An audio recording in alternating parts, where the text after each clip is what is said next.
എല്ലാ പ്രേക്ഷകർക്കും ഇന്നത്തെ കോക്ടെയിൽ അധ്യായത്തിലേക്ക് സ്വാഗതം. ഇന്ത്യയുടെ പ്രധാനമന്ത്രി ഒളിച്ചും പാത്തും നടക്കാൻ തുടങ്ങിയിട്ട് ആഴ്ച 3 ആവാൻ പോവുകയാണ്. സ്വന്തം കയ്യിലിരിപ്പ് കൊണ്ട് വന്നു വെട്ട അബദ്ധമാണ്. കയ്യിലുള്ള നോട്ടൊക്കെ മോദിജി വാങ്ങി വെച്ചിട്ട് എപ്പോൾ തിരിച്ചു തരാൻ പറ്റുമെന്ന് ചോദിച്ചുകൊണ്ടേയിരിക്കുകയാണ് നാട്ടുകാർ.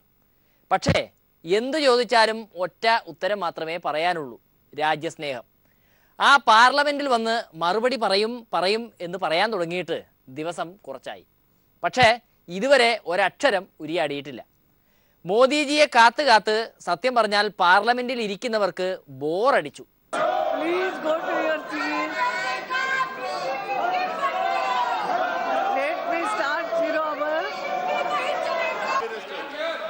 Don't come, please.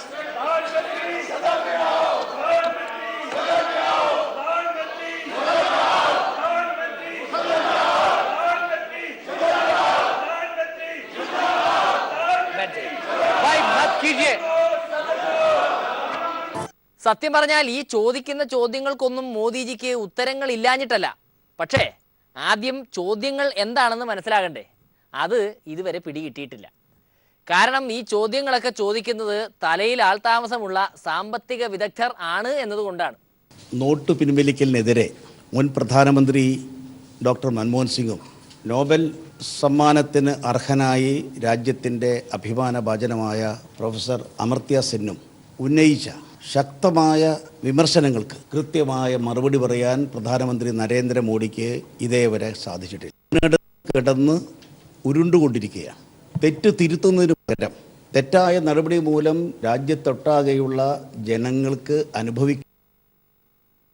പരിഹാരം ഉണ്ടാക്കാൻ കാര്യക്ഷമതയോടെ, വളരെ വേഗതയോടെ, തീവ്രതയോടെ പ്രവർത്തിക്കുന്നതിന് പകരം തെറ്റിനെ ന്യായീകരിക്കാനും കൂടുതൽ അബദ്ധങ്ങളിലേക്ക് ചെന്ന് വീഴാനുമുള്ള വ്യഗ്രതയാണ് അദ്ദേഹത്തിൻ്റെ ഭാഗത്തുനിന്ന് കാണുന്നത്. കറൻസി രഹിത സമൂഹത്തെക്കുറിച്ച് ഇപ്പോൾ പറയുന്ന നരേന്ദ്രമോദി ഇന്ത്യയെപ്പോലൊരു രാജ്യത്ത് ദരിദ്ര ജനവിഭാഗങ്ങൾ, നിരക്ഷരരായ ജനങ്ങൾ, അവരൊക്കെ ഓൺലൈൻ ബാങ്കിങ് നടത്തണം, കറൻസി ഇല്ലാതെ ഇടപാടുകൾ നടത്തണം, ദൈനംദിന കാര്യങ്ങൾ മുന്നോട്ട് പോകണം എന്നൊക്കെ വ്യാമോഹിക്കുന്നത് തെല്ലും യാഥാർത്ഥ്യബോധമില്ലാത്തത് കൊണ്ടാണ് എന്ന കാര്യത്തിൽ യാതൊരു സംശയവുമില്ല.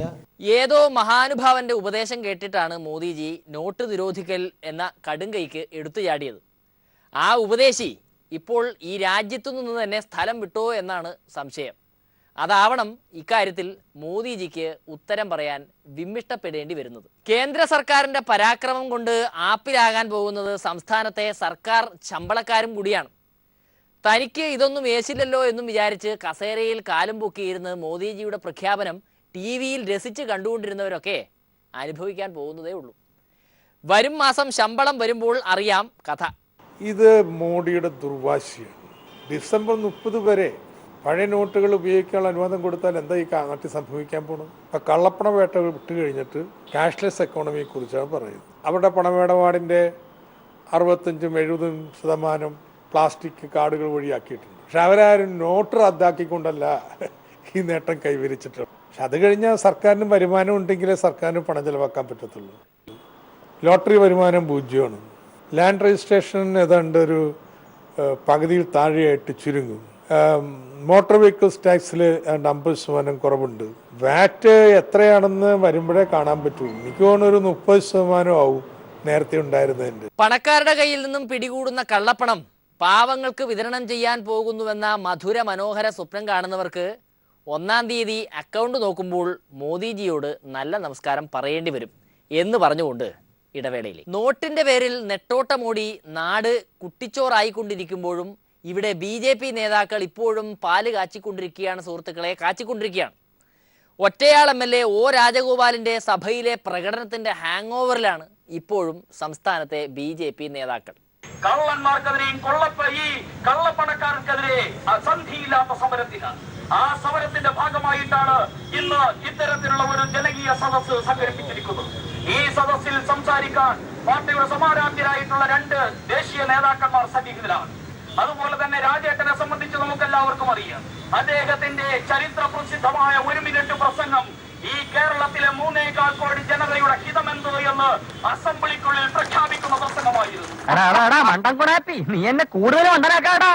അദ്ദേഹത്തിന്റെ 1 മിനിറ്റ് പ്രസംഗം അത് ഈ കേരളത്തിലെ ഇടതിനെയും വലതിനെയും പിച്ചി ചീന്തിയെറിയാൻ രാജഗോപാലിന് കേവലം 60 വർഷത്തെ ഇടതുപക്ഷത്തിന്റെയും വലതുപക്ഷത്തിന്റെയും ദുർനടപ്പുകൾ പിച്ചി ചീന്തിയെറിയാൻ അവരുടെ ആ മുഖം എന്താണ് എന്ന് കാണിച്ചു കൊടുക്കാൻ രാജഗോപാലിന് കേവലം 1 മിനിറ്റ് മതിയായിരുന്നുവെന്നാണ് അസംബ്ലിയിൽ തെളിയിച്ചിരിക്കുന്നത്. BJPക്ക് അത് മതി. 1 മിനിറ്റ് കൊണ്ട് ഇടതിനെയും വലതിനെയും തകർക്കാൻ സാധിക്കുന്ന പ്രസ്ഥാനമായിട്ട് കേരളത്തിൽ ഭാരതീയ ജനതാ പാർട്ടി മാറി. സത്യത്തിൽ ആ 1 മിനിറ്റിൽ എന്താണ് രാജഗോപാൽജി പറഞ്ഞത്? തന്നെ സ്വന്തം പാർട്ടിക്കാർ പുകഴ്ത്തുന്നത് കണ്ടിട്ട് രാജേട്ടന് തന്നെ തോന്നിയ സംശയമാണത്. ഇതുപോലെ ഒരു കൺഫ്യൂഷൻ അവസ്ഥയിലാണ് രാജേട്ടൻ. ഇതൊക്കെ കേട്ടിട്ട് രാജേട്ടന് തല കറങ്ങാൻ സാധ്യതയുണ്ട്. പാർട്ടിയുടെ അഖിലേന്ത്യാ നേതാവായ ശ്രീമാൻ PK കൃഷ്ണദാസ് ഒന്നുകൂടി കടത്തി വെട്ടി പറഞ്ഞു കളഞ്ഞു. രാജേട്ടനെ പ്രതിപക്ഷ നേതാവാക്കാനുള്ള ശുപാർശയാണ് ടിയാൻ നൽകിയത്. ചിദംബരം പറഞ്ഞത് ഞങ്ങളുടെ ഭരണകാലത്ത് ഞങ്ങൾ തീരുമാനിച്ചിരുന്നുവെന്ന്. പക്ഷെ അന്നത്തെ പ്രധാനമന്ത്രി മൻമോഹൻ സിംഗിന് സാധിച്ചില്ല. കാരണം ഇതുപോലെ തീരുമാനമെടുക്കാൻ ശരീരത്തിന്റെ പിൻഭാഗത്ത് നട്ടെല്ലെന്ന അവയവമുള്ള ഭരണാധികാരിക്ക് മാത്രമേ സാധിക്കൂ. പിന്നെ വലിയ ആനക്കാര്യങ്ങളാണല്ലോ നിങ്ങൾ ചെയ്തു കൂട്ടിയത്. അത് കോൺഗ്രസിന്റെ തറവാട്ടിൽ അങ്ങനത്തെ അവയവമുള്ള ഒരൊറ്റയൊന്നും പറഞ്ഞിട്ടില്ല ഇതുവരെ. ഞങ്ങൾക്ക് പറയാനുള്ളത് അടിയന്തരമായി കോൺഗ്രസ് പിരിച്ചുവിട്ട് രമേശ് ചെന്നിത്തലയെ ഉപമുഖ്യമന്ത്രിയാക്കി ശ്രീ രാജഗോപാലിനെ പ്രതിപക്ഷ നേതാവാക്കണം. ആ തണ്ടി RDPയുടെ തൊലി ഒരുക്കുകയാണ് ഉത്തമ. സഹിക്കല്ലാതെ എന്ത് ചെയ്യാം. ഇനി എതിർ പാർട്ടിക്കുള്ള ഉപദേശമാണ്. രമേശ് ചെന്നിത്തലയുടെ സൈക്കോളജിക്കൽ മൂവ് വളരെ തന്ത്രപരമായി തകർത്ത് കളഞ്ഞതിൻ്റെ ആവേശത്തിലാണത്രേ കൃഷ്ണദാസ്. രാഹുൽജിയെ മണ്ടൻ എന്ന് വിളിപ്പിക്കാൻ കരുതിക്കുട്ടി മോദിജിയെ കോൺഗ്രസ് നേതാക്കൾ പൊട്ടൻ എന്ന് വിളിക്കുന്നു എന്നാണ് കൃഷ്ണദാസിന്റെ കണ്ടുപിടുത്തം. നമ്മുടെ രമേശ് ചെന്നിത്തല രാജ്ഭവൻ മാർച്ച് ഉദ്ഘാടനം ചെയ്തുകൊണ്ട് ഇങ്ങനെ പറഞ്ഞത് പാവങ്ങൾക്ക് വേണ്ടി ധീരമായ നിലപാടെടുത്ത പ്രധാനമന്ത്രി നരേന്ദ്രമോദിക്ക് വിവരമില്ലെന്ന. കാരണം കള്ളപ്പണക്കാർക്കെതിരെ നടപടിയെടുത്തു, കള്ളനോട്ടുകാർക്കെതിരെ നടപടിയെടുത്തു. രാജ്യത്തെ അരക്ഷിതാവസ്ഥ സൃഷ്ടിക്കുന്ന, രാജ്യത്തിന്റെ ആഭ്യന്തര സുരക്ഷിതത്വം തകർക്കുന്ന പാകിസ്ഥാന്റെ ഭീകര സംഘടനകൾക്ക് അവർക്കെതിരെ നടപടിയെടുത്തു. അതുകൊണ്ട് നരേന്ദ്രമോദിക്ക് വിവരമില്ല. ഇതുകൊണ്ട് ഉദ്ദേശിച്ച് എന്താണെന്നറിയോ? രമേശ് ചെന്നിത്തല അയാളുടെ ഒരു പാർട്ടിയുടെ നേതാവുണ്ടല്ലോ ഡൽഹിയിൽ, ഒരു രാജകുമാരൻ, ഇയാളെ മന്ദബുദ്ധി എന്ന് നമ്മളെ കൊണ്ട് പറയിപ്പിക്കണം. അതുകൊണ്ട് ഞങ്ങൾ ആ പദപ്രയോഗം ഒരു നേതാവിനെതിരെ ഞങ്ങൾ ഉപയോഗിക്കും. മന്ദബുദ്ധിയാണ് എന്ന് BJP നേതൃത്വത്തെ കൊണ്ട് പറയിപ്പിക്കണം. ദൈവത്താണ് നേര് നമ്മളത് പറയില്ല. കാരണം രമേശ് ചെന്നിത്തലയുടെ രാഷ്ട്രീയ സംസ്കാരമല്ല ഭാരതീയ ജനതാ പാർട്ടിക്കുള്ളത്. അതുകൊണ്ട് ഞങ്ങൾ പറയും, മണ്ടന്മാരും പൊട്ടന്മാരും ആരൊക്കെയാണെന്ന് കാണുന്നവർ തീരുമാനിക്കട്ടെ എന്ന് പറഞ്ഞുകൊണ്ട് അടുത്ത ഇടവേള ജാസ്മിൻ്റെ പ്രകടനമാണ്.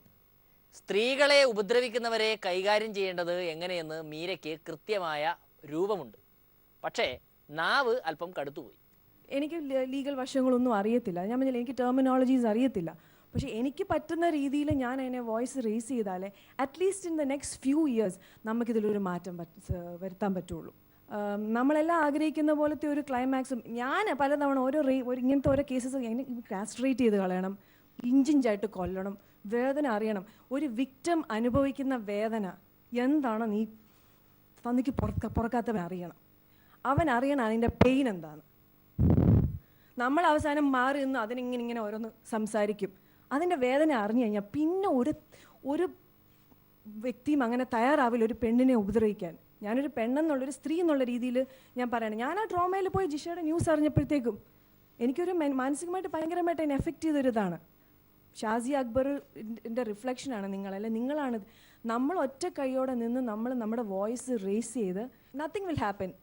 പെട്ടെന്ന് ഓവർനൈറ്റിലൊന്നും സംഭവിക്കത്തില്ല. പക്ഷേ in the next few years at least നമ്മുടെ ഗ്രാൻഡ് ചിൽഡ്രൻ അറ്റ്ലീസ്റ്റ് അപ്പോഴെങ്കിലും നമ്മുടെ നാടൊന്ന് നന്നാവട്ടെ, സുരക്ഷിതമായിട്ട് സ്ത്രീകൾക്കൊന്ന് പുറത്തു പോകാൻ സാധിക്കട്ടെ. ഇത്രയേ ഉള്ളൂ എനിക്ക് പറയാം. സിനിമാ ക്യാമറയ്ക്ക് മുന്നിൽ അഭിനയിക്കുന്നത് പോലെയല്ല ന്യൂസ് ക്യാമറയ്ക്ക് മുന്നിൽ അഭിനയിക്കുന്നത്. രണ്ടാമത്തേതിന് ഏറ് കിട്ടാൻ സാധ്യതയുണ്ട്. അതുകൊണ്ട് കരുതിയിരിക്കുക.